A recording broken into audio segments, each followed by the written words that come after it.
Birthday அப்படின்னாலே நமக்கு என்ன தோணும்? நமக்கு அம்மா அப்பா என்ன வாங்கி தருவாங்கன்னு.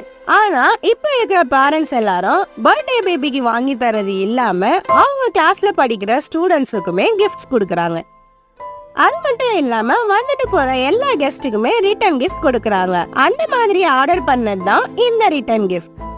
இந்த ரிட்டர்ன் கிஃப்ட்ல ஒரு பென்சில், அதுல பர்த்டே பேபியோட நேம் போட்டிருக்கோம். ஒரு சாக்லேட், அதுல நேம் அண்ட் போட்டோ கஸ்டமைஸ் பண்ணிருக்கோம்.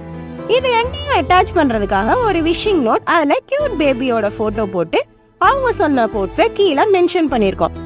அவன் எடுக்கிற முடிவு நம்மளுக்கு சாதகமா தான் இருக்கு. மைண்ட் வாய்ஸ்ன்னு நினைச்சு சத்தமா சொல்லிட்டேன். அப்புறம் என்ன, உங்க பசங்க பர்த்டேக்கு என்ன கிஃப்ட் கொடுக்கணும், என்ன ரிட்டர்ன் கிஃப்ட் கொடுக்கணும்னு நீங்க சொல்லுங்க, நாங்க செய்றோம்.